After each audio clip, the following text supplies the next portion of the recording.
I dag, der skal vi gætte afhængighed. Foran os, der står der 5 personer. Vi skal gennem 6 runder hjælpe hinanden med at finde frem til, hvem der har været afhængig af hvad. På det her tidspunkt har jeg lige været hjemløs. Jeg kan love dig for, at du godt købe 30 uge om dagen. At jeg faktisk var ved at dø i nat. En meget ung pige, der står med de her skilte. Foran os, der ligger der 10 potentielle valgmuligheder, som er alt fra kokain, porno og gambling. Og med mig til at hjælpe mig, der har jeg dig, Theis, og Louise fra Paradise. Og mit hemmelige våben, der har jeg dig, Christian, læge, også kendt som Basic Dr. Shit. Er I klar? Ja da. Lad os gøre det. Det første, vi skal vide, det er, hvor gamle I er, hvad I hedder og hvor I er fra. Så nummer 1. Jeg hedder Silas, jeg er 29 år, og jeg kommer fra Aalborg. Hvad med dig, nummer 2? Jeg hedder Malika, jeg er 18 år gammel, og jeg kommer fra Frederiksberg. Jeg hedder Jonas, jeg kommer fra Køge, og jeg er 27 år gammel. Jeg hedder Julie, jeg er 22 år, og jeg bor i Ishøj. Jeg hedder Julius, jeg er 17 år, og jeg bor ude i Ballerup. Okay, sådan, det er godt spredt. Nummer 4, jeg vil gerne vide, hvor længe du var afhængig af det, hvad end du har taget. 2 år, ja. Og du var 22? Ja. Der tænker jeg jo automatisk, du ved, der er vi ude i, du ved, sådan noget, måske sådan noget amfetamin. Nej, var det en daglig ting? Ja. Så hver dag, okay, hvad kan man tage hver dag her? Sukker, ryge hash. Okay, jeg håber, vi kan udelukke dem her og amfetamin. Kan vi godt gøre det? Du kan godt køre amfærdigt, det vil du godt kunne. Men jeg tror ikke, hun har gjort det. Det var et rimelig hissigt misbrug, så hvis det er som 20-årig, man tager amfetamin hver dag. Min umiddelbare tanke, det er måske sådan joints has. Men du ærligt, det godt, du ligner slet ikke en, der lige ruller ind. Der er jo ikke nogen af dem, der ligner noget af det her. Jeg har på ingen måde styr på, hvor de forskellige afhængigheder de skal hen. Jeg er fuldstændig blank. Nummer 3, hvor lang tid var du afhængig? Det har været siden jeg har været 12. Ja, så det har været i 13 år. Ja, vi starter med at vi må altid rokere. Vi putter du vil placere en allerede? Ja. Okay, tak. Så kunne jeg godt tænke mig at spørge, er det noget, der stadigvæk sker en gang imellem? Ja. Okay, så kunne det godt være porno. Hvad for et tidspunkt af døgnet sker det? Det kan ske på alle tidspunkter. Men det vil jeg altså alt det her gerne jo. Du er læge, du har arbejdet på akutmodtagelsen. Ja. Hvad var det mest normale, du sådan oplevede? Altså sådan... Det mest almindelige, vi ser, det er alkohol. Alkoholintoxikationer, altså forgiftninger og alkoholafhængighed. Jeg tror sgu, jeg har prøvet alt. Du tror, du har prøvet alt det her? Ja. Prøv at, jeg har glædet mig så meget til at stille dig det her spørgsmål her, fordi du er læge. Og jeg føler sådan, jeg har en eller anden, du ved, sådan ting inde i mit hoved, som læger gør, de er bare sådan der helt clean. Hvor meget af det her har du prøvet? Jamen, alkohol, porno, sukker, og det er sådan set det. Sådan. Okay. Ja. Okay. Ej, jeg har måske spillet lotto en enkelt gang, men det har du aldrig prøvet at få en lille hashkage? Nej, jeg har aldrig prøvet. Prøv en lille væs af en lille jynte? Nej. Så sådan, jeg har da prøvet ting, fordi det synes jeg, man skal prøve igennem sin ungdom. Du sidder ikke og siger til unge mennesker, at man skal prøve lidt af hvert, vel? Nej, overhovedet ikke. Jeg siger bare, jeg har prøvet. Altså sådan. Jeg elsker, at I bare efter hinanden med det samme. Det er vigtigt at forstå, at en afhængighed er ødelæggende for den enkelte person, uanset hvad det er for et stof. Der er selvfølgelig forskellige sundhedsmæssige konsekvenser af de forskellige stoffer eller adfærd, men i bund og grund så ødelægger det folks liv. Nummer 5. Hvor lang tid har du været, var du afhængig af det, du lavede og gjorde? Jamen, jeg hoppede ind og ud flere gange. Men hvis vi lægger alle tiden sammen, så er det cirka et halvt år. Jeg tænker gambling, fordi jeg føler, at man skal have penge for at kunne gøre det. Så hvis man rører ind og ud, så har han meldt sig selv i Rufus. Så har man lagt 2.000, venter til man får løn, og så... Så er det sådan ind og ud, ikke? Vil du putte den på? Jeg føler, at vi får en god base. Men du var kun 17, ikke også? Jeg er kun 17, ja. Jeg har et spørgsmål til nummer 3. Første gang, du prøvede det her, var det alene eller sammen med andre? Det var alene. Der tror jeg også, porno passer bedre, end hvis det var hash, fordi at det er ikke typisk noget, man sådan lige... Det er meget socialiserende, det Ja, er det ikke her. det? Det er meget sådan noget, man gør sammen med folk. Og jeg tvivler på, at han har sat med 5 gutter og skulle... Du kender mig jo ikke. Hvor gamle var I første gang, I prøvede det her? Jamen, første gang jeg prøver det, der er jeg altså 13 år gammel. I fysiktimen. I fysiktimen? En vild fysiklærer, hvis de lige har lavet kokain i... Jeg var 15 år til en fest. Okay, der føler jeg, at gamblingen er væk. Det er ikke gambling. Det er jo crazy at sidde til en fest og gamble, hvis det er gambling. Må jeg lige spørge nummer 4 om noget? Var det til en fest? Ja, det var på efterskole. Det kunne også godt være alkohol. Den der kan vi i hvert fald godt udelukke, hun skulle få slik før. Jeg gik på efterskole i 9. klasse. Der prøvede jeg for første gang sådan alkohol, ryge, joints, det var sådan det, eller det var det, jeg blev eksponeret for. Ja, det var det, jeg mødte. Jeg har faktisk aldrig nogensinde prøvet andet end at ryge en joint. Fordi jeg er overbevist om, at hvis jeg sådan prøver sådan amfetamin eller kokain eller nogle af de hårde stoffer, så vil jeg godt kunne lide det. Så derfor så er jeg sådan rigtig bange for det. Du ligner ikke en, der bare men det må du ikke sige, det der. Tryk på, at hun har drukket hver dag i 2 år. Nej, det er det. Jeg kan sige, hvis det skal være noget, jeg ligner, så gik jeg på en kristen efterskole. Du prøvede det første gang på en kristen efterskole. Ja. Og det er en af dem her. Ja. What? Jeg er forvirret nu. Nu får jeg næsten nødt til bare, at det skal være en vild en. Hvis det er en kristen efterskole, så har der vel været noget hård strikskontrol over et eller andet. Så jeg er på alkohol, jeg er på hash, og jeg er på snus. Jeg er mest på hash, hvis Jeg er det også skal mest på være. hassen. Okay, så put den på. Vi etablerer bare lige hurtigt her. Så du får pas. Tak. Nummer 1, hvordan startede du? Det var jo i en fysiktime, og jeg tror, skolen er meget sådan det der samlingspunkt. Og så er der lige nogle minutter, hvor personen er ude, og vi var en gruppe drenge, som altid har været grænsesøgende. Og der skulle altid ligesom komme noget nyt på bordet. Og på det her tidspunkt, så er der så en, der har fået fat i noget, og vi tænker helt sikkert, at vi skal prøve det sammen, og der er lidt den der, du tør ikke, og jo, jeg skal fandme vise dig, jeg Den tør. værste. Meget den der drenge-ting, ikke? Ja. Og så skete det bare. Altså, var det sådan en wow-oplevelse, eller var det... Ja, første gang er en wow-oplevelse, ikke? Okay. Jeg tænker, shit, det, altså what? Det rammer. Ja, det rammer. Hvor tit skulle du indtage det for ligesom at få et... Jeg har jo taget det i en periode på, fra jeg var 13 til jeg var 27. Jamen, hvor ofte skulle man tage det om dagen? Altså, Jeg tog det nok. dagligt, eller? Ja, dagligt, det skal du. Det er umuligt, det er noget af de stærke. Jamen, jeg tænker, at vi er over på noget snus, eller opioider. Ja, og for igen, den her, den er jo, har man også prøvet lang tid før, så den kan man Jeg også tror ikke, der er nogen, der har sukkeren. Det tror jeg simpelthen Nej, ikke det tror jeg heller ikke. Det finder vi ud af. Det er også for kedeligt. Ej, det er det, Thijs, du skal ikke underminere det der. Det er fandme hårdt. Du synes bare slet ikke, det er. Jeg synes bare slet ikke, det er en afhængighed, det der. Men det er fordi, du ser det som sukker. Ja. Du ser det ikke som selve aktiviteten at spise noget, der giver dig en belønning. Nej. Det er bare sukkeren, du ser det som, du kan ikke undvære det her bolsje. Nej, det er ikke det. Ja, jeg forstår, hvad du mener, men det er bare den latterlige. Hvor er det ignorant sagt. Altså, det er virkelig uvidenhed, fordi at sukkermad i det hele taget kan sagtens være en afhængighed. Altså jeg tænker, der er også noget adrenalin i at spise sukker nogle gange, hvis det bliver ens belønningsting. Og på samme måde, som man kan få adrenalin af, altså, I don't know, tage MDMA, så kan du også godt få adrenalin af at spise sukker, hvis det er det, der gør dig glad. Ja. Og så er det også en afhængighed. Kan du fatte det? Jeg er ikke enig, men jeg forstår det godt. Det er jo faktuelt. Det handler ikke om at være enig. Jeg har lidt rigtig meget af overspisning og har været meget, meget afhængig af mad, sukker. Der skulle noget indbords, og det har virkelig fyldt meget i mit liv. Da jeg begyndte på det her misbrug, så var jeg lige blevet 15, og var begyndt at tage super meget ud med nogle typer, der så også gjorde det her. Og derfor så var det ret nemt tilgængeligt, og så begyndte jeg på det den vej igennem. Gjorde du det alene eller sammen med andre? Første gang jeg tog det, var sammen med nogle andre til en fest. Okay, så der er vi over i MDMA, kokain, amfetamin. Ja, og opioider. Ja, og opioider. Opioider, Men synes jeg opioider, er det så meget festdrug, tænker jeg, når du bliver så afslappet? Opioider, det er en paraplybetegnelse for alt muligt medicin, typisk, der virker smertestillende og påvirker vores krop på en ret voldsom måde. Men det er meget nyt. Det er Jeg føler, det er sådan lidt nyt. Der er mange unge, der er begyndt på opioider. Det er jo et kæmpe problem. Hvor gammel var du, Malika? Jeg er 18 nu. Altså af amfetamin og MDMA og kokain, som vi var lidt inde på, der er MDMA'en den, der er nemmest at komme ud af, fordi det er den, der er sværest at blive afhængig af. Jeg havde nogle venner, som gjorde det. Specielt en af mine venner fortalte mig, hvilket kick det kunne give. Det er ikke porno. Det er ikke man porno. kunne få tilfredshed igennem det. Det blev jeg ret hurtigt bidt af. I din prime, hvor ofte gjorde du det? Det kunne godt gå op og ramme 12 gange. Om dagen? Ja. Ej, så er det forhåbentlig ikke noget af det stærke. Ja, kan man godt bare sådan straight up bare til kokain 12 gange om dagen? Nej, og specielt ikke som 12-årig. Vi er 12 år nu, ikke? Jeg kommer jo ikke hen og siger til jer, prøv at det er sygt fedt at suge amfetamin. Jo, hvis du har fået det fedt, er det jo. Nej. Og så, nej, men lyt nu her. Næste niveau, det er, så er det dig, Thijs, du er 12 år, så går du ud efterfølgende, finder en pusher, skaffer amfetamin, gør det alene. Altså, så jeg mener, Kan vi spørge om det er noget, du selv har skaffet, eller er det noget, nogen har skaffet til dig? Det er noget, jeg selv skaffer. Det er noget, du selv skaffer. gjorde du det i skolen? Ja, det har jeg også gjort. Men jeg tænker, porno, ikke? Det er jo også et kick at få en orgasme. Men så tænker jeg 12 gange om dagen. Ja, Altså, der er også noget så skal biologi, du ikke? med have en lang fjeder. Prøv at Thijs, han er min intrusive thought. Sådan, jeg tænker det.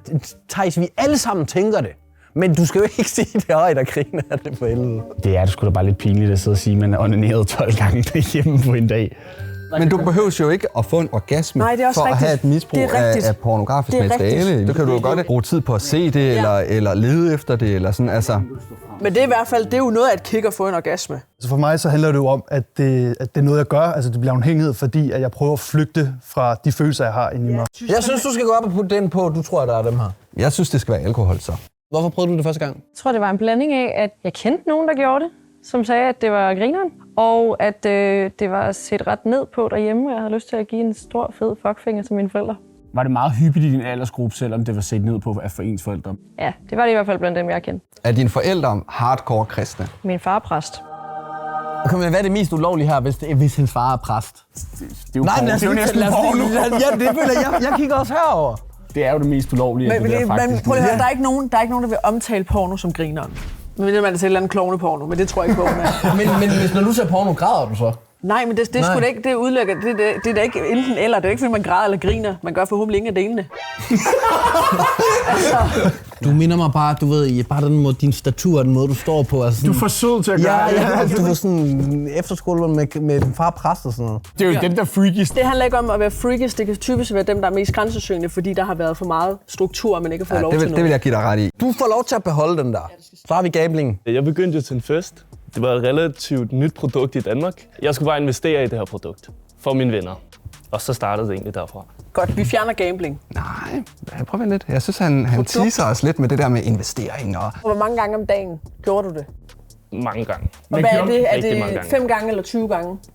Mellem 20 og 30. Nej, det er upøde. Nej, det er 30 gange om dagen. Er du crazy? Jeg kan love dig for, at du godt købe 30 upøde om dagen. Theis, hvad fanden er det, du er built different, bro. Hvis du bare kan knække som 30 af dem. Jeg er ikke så overrasket over, at Theis kender til meget af det her. Jeg synes, det er lidt skræmmende og lidt uhyggeligt, og jeg har lyst til at give ham en krammer og snakke med ham om nogle ting, men ja. Godt med den der. Ja. Godt med den der. Upøder. Tak skal du have. Da I var på det højeste, hvor mange gange gjorde I det så om dagen? Jamen, jeg vil jo nødig være en efteraber, men det er nok også cirka 30 gange. Snus 30 gange, det kan man godt. Hvor gammel var du første gang, siger du? 13. Ja, umuligt. Og hvor gammel var du, Malika, det første gang du... Jeg var 15. Ja. Og hvor mange gange gjorde du det, da du var på dit højeste? 5 til 12 gange. 5 til 12?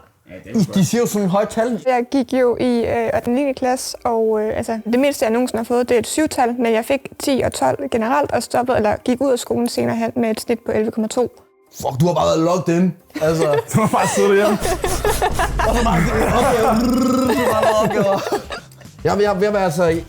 Arms på hende. Ja, det gør jeg. Det er jeg ligeglad med. Det kan jeg næsten ikke tåle. Jeg tror, at du startede med at ryge joints, og så mødte du nogle mennesker, som ligesom kunne aktivere det der, og så tror jeg, at de tog amfetamin eller kokain eller MDMA, og så har du ligesom igennem fået nogle forskellige, du ved, sådan nogle venner, der måske ikke var så gode. Den er god, den der. Jamen, det føler jeg sådan, at den måde, man kommer ind... På det her tidspunkt har jeg lige været hjemløs.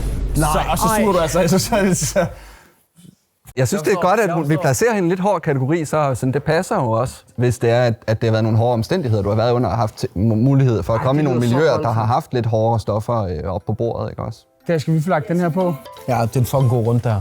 Jeg vil gerne vide, hvor mange penge I har brugt ugenligt på jeres, hvad end I har lavet. Jamen, på mit højeste, der kunne jeg godt komme op og bruge et par tusind om ugen, men mange gange så har jeg haft folk, der har betalt for mig. For eksempel ADHD-medicin, der er jo også amfetamin i. Er det ikke rigtigt? Det er ikke amfetamin. Nej, man starter egentlig primært med at behandle ADHD med methylphenidat. Altså, jeg har ikke ADHD, kan jeg så sige, eller noget som helst, men jeg har PTSD. Er det noget, du har fået efter, at du er kommet ud af dit misbrug, eller var det noget, du havde under dit misbrug? Det var noget, jeg havde før mit misbrug. Før misbrug? PTSD, det er det der, hvor man er bange for, hvor man går med lyde og alt sådan noget. Det kan være meget forskelligt, men det er jo posttraumatisk stress, så jeg har været udsat for altså, en voldsom hændelse, der har været traumatisk over længere tid, som så gør, at jeg den dag i dag har svært med nogle ting. For eksempel er jeg ikke så god til, at folk går bag mig, og så er jeg meget paranoid, og altså er meget sådan, mistroisk med ting ret ofte. Der vil amfetamin jo vel også kunne hjælpe. Nogle af de negative konsekvenser, der er af at tage amfetamin og kokain, er jo faktisk, at man kan udvikle psykoser, man kan udvikle paranoia, altså den der mistrohed. Der er selvfølgelig forskellige sundhedsmæssige konsekvenser af de forskellige stoffer eller adfærd, men i bund og grund så ødelægger det folks liv. Da det var på sit allerhøjeste, der ribbede jeg budgettet med 0 kroner. Nej, så må det være porno. Og de ejer ikke en bar, vel er det værtshus, dine forældre? Nej. Nej, ja, det er fint nok. Nå, men så er det nummer 4. Det har ligget mellem 700 og 1500 om ugen. Det værste, jeg begynder faktisk at tænke på sukkeren. Du gør ikke oprør mod din præstefamilie, vel, ved at spise sukker. Jeg føler, at vi skal blive på has, eller bytte de to derovre. Nej. Det kommer an på, hvor meget han bruger. Hvor meget brugte du? Jeg brugte 1800 cirka. Om ugen? På sit højeste. Kunne du gøre det i skolen? Ja, men det var langt før, det begyndte at blive voldsomt. Har du skyldt dine venner eller familie en masse penge på grund af dit misbrug? Aldrig. Okay, hvordan finansierede du det? Jeg har da arbejdet med 1000. Der havde jeg knoklet mig så meget op, at jeg havde tjent så mange penge, at lige pludselig stod der mere, end der skulle stå på min konto, ikke? Kunne du gøre det, mens du var på arbejde og stadig være fuldstændig velfungerende? Udover det sidste, ja. Så er det ikke gambler, fordi at... Nej, fordi så er man jo påvirket. Ja. Altså, jeg vil ikke sige, at jeg ikke var fungerende, men lige at sige velfungerende, det vil jeg ikke selv kalde det i hvert fald. Jeg finder afhængig af det, når man ikke kan lade være. Altså, når en hjerne bliver med at sige ting sådan, nu skal jeg gøre det her. Du ved, for eksempel med nikotin. Så begynder jeg sådan nærmest at vibrere, når jeg kan få det i sådan 2 timer. Det er jo, når at det begynder at ødelægge ens liv i virkeligheden, ikke også? Det er der, at de fleste vil sætte fingeren på og sige, det er det her, vi kalder for en afhængighed. Det behøver ikke altid være usundt at have en afhængighed. Hvad er en positiv afhængighed? Træne, spise sundt. Altså, du ved, læse bøger, det kan jo også være en afhængighed. Det at kalde en afhængighed sund, det er ligesom sådan kontra ting. Fordi en afhængighed er jo noget, som du ikke er herre over længere. Men jeg forstår din pointe i, at der er nogle sunde ting, som man kan have lyst til at gøre, eller have brug for at gøre. Det er måske mere vaner. Det er fint. Ja, sunde vaner. Ja. Det er derfor, vi har dig med i dag. Det vi skal vide, det er, hvordan I fik det, når I tog det. Man føler, man bliver lidt afstresset, men som tiden går, så er det jo egentlig bare noget, du skal have mere, end det er noget, der gør noget. Nummer 2. Jeg kan huske, at jeg blev virkelig, virkelig aggressiv, og med tiden så var jeg bare meget glad, da jeg var på det. Jeg føler, vi har ramt rigtigt der. Ja, jeg føler, at de 2 første, de sidder lige i skabet. Jeg synes, hun skal have kokainen også, og så kan vi tage en af dem væk på et tidspunkt. Da jeg tog mit fix, så følte jeg mig meget overlegen. Jeg følte mig i kontrol. What? Men når jeg var færdig med mit fix, jamen, så følte jeg mig meget uværdig. Og mit selvværd var helt i bund. Jamen, det er jo, når man er færdig med at komme sig. Altså, sådan, det er jo også nederen, du ved, sådan, at man får lige 5 sekunder til. Især det der med mænd og porno, at hvor kvinder det er meget emotionelt og handler meget om det seksuelle, og mænd det er bare mere et fix. Ja, jeg forstår, hvad du mener. Udløsning. Ja, jeg forstår, hvad du mener.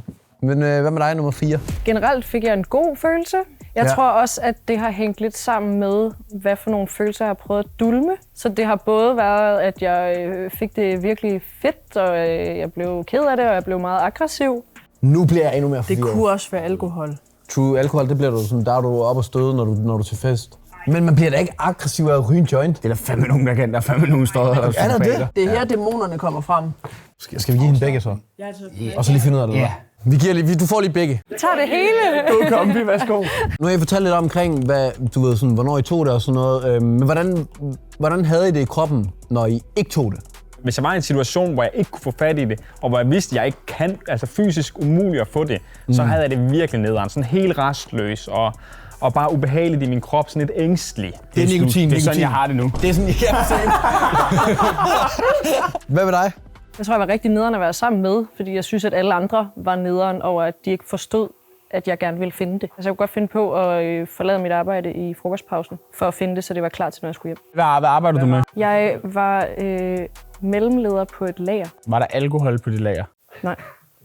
Det tror jeg ikke, der er på så mange arbejdspladser. Så skulle du ikke forlade arbejdspladsen for at finde det. Men jeg tror stadig, det has nogen siger, det skulle ligge klar. Jeg er godt forvirret jer mere. Nej, du er det største plot twist i den her. Altså, jeg købte det ude ved mit arbejde, fordi jeg boede tæt på mine forældre. Okay, hun bor hos sine forældre, hun er nødt til at smule det her stof hjem. Så kan det jo være både hash og alkohol. Da jeg ligesom skulle stoppe med det så, der har jeg været rigtig dårlig hele tiden. Altså, jeg har bare ligget i min seng og haft det forfærdeligt. Og var du kommet ind til mig, så havde du nok set et eller andet, du ville tro var for sådan et zombiespil. Ej, det er jo på yder. Ja, men det er mere fysisk, er det ikke det? Du kan blive helt zombie. Hvis du har taget 30 piller, jeg lover for, så ligger du sådan her. Jamen, hvis du skal ud af det, så nu snakker vi abstinenssymptomer, ikke også? Og der er alkohol og opioider, det har de voldsomste abstinenssymptomer af de her. Jeg er i hvert fald væk fra gambling igen nu. Ja. Du har forvirret mig så meget igennem den her proces her. Synes jeg ikke, vi skal flytte alkohol over? Nej. Og så lade den stå derovre? Nej, jeg synes... Nej, alkohol skal væk. Altså, jeg startede jo med at få et misbrug året før jeg startede på det misbrug, vi snakker om i dag. Og det misbrug holdt jeg kørende, mens jeg var på det her misbrug. Og også en hel masse. Så typisk, når jeg ikke var på det, jeg var på her, der supplerede jeg typisk med nogle andre ting, for ligesom at holde mig kørende. Du var dækket godt ind hele tiden. Jeg var dækket ind, indtil jeg var 16, ikke? Var misbrug i 2,5 år. Puha, ja. Jeg bliver sgu lidt påvirket af en meget ung pige, der står med de her skilte. Mit forhold til stoffer, det er ikke særlig godt. Men på den måde, det er noget, jeg tager afstand fra. Jeg mistede i 2004 en storebror, der desværre gik bort på grund af stoffer. Han var ellers på vej ud af det. Men han skulle lige prøve efter at have været clean i noget tid, og så gik den ikke længere. Jeg er virkelig ked af at høre. Jeg er 2,5 år clean nu. Ja, fuck, hvor er det sejt. Bare rolig. Det er ikke igen. Godt. Kom her. Kom. Vi giver en krammer. Jeg vil også gerne give en krammer, mand. Så kan vi være fucking sejt, mand. I er fucking seje. I er alle sammen super seje. Du er sej også. Du er sej for at dele det. Så. Og du er okay? Ja, det er jeg. Godt. Du er okay, så jeg er okay. Ja. Fuck, en vild verden, vi lever i, mand. Men det er også derfor, det er så vigtigt, at I står frem, fordi der er jo nogen, der ikke kan stå frem. Præcis. Og fortælle den historie, der ender helt modsat af jeres. Præcis. For I er kommet ud af det. Det er sygt vigtigt også at sige, du ved, at vi sidder og griner af det, har det grineren, og I har det grineren, du ved, men det er jo sådan der ægte seriøst, og det er derfor, vi laver det her. Præcis, man skal nu også søge hjælp, inden det stikker af. Vi er nået til sidste runde. Vi har den her ene runde her, og så skal vi låse alle tingene, og så finder vi ud af, om vi har gættet rigtigt eller forkert. Hvornår indså I, at den var helt gal? Du skal ligesom have følelsen selv, at jeg vil gerne stoppe. Og den følelse, den fik jeg, fordi at mit arbejde, det ligesom fandt ud af det og forbød det. Og så var det ligesom sådan, hey, det vil jeg gerne stoppe med. Så jeg havde det sådan, okay, hvis ikke jeg stopper foran alle de her mennesker, så er jeg en taber. Det er ligesom et nytårsforsæt, så er man sådan der, du ved, nu vil jeg det her, og nu ved alle mine venner det, så nu bliver jeg nødt til det, fordi ellers, du ved, når de ser mig gøre det, så får man dårlig samvittighed også. Jeg føler også arbejdsplads, føler snusplads. Ja. Jeg har altid drømt om at blive advokat eller jurist, og så kunne jeg godt mærke, at hvis jeg fortsætter med det, jeg laver lige nu, så bliver det i hvert fald aldrig. Og så har jeg haft rigtig mange fordomme fra min barndom med, at hvis jeg kom på opholdssted, som jeg er den dag i dag nu også, så vil jeg ikke blive meget mere end, hvad mine forældre sagde, og hvad hele sådan omgangskreds sagde, at jeg vil blive en junkie, narkoman, og jeg vil blive en samfundstaber i deres øjne, som en, der bare ikke kunne finde ud af noget. Og så gik det lidt for mig, at det var egentlig lidt måske den målgruppe, jeg faktisk var havnet i, og de skulle kraftedeme ikke have ret.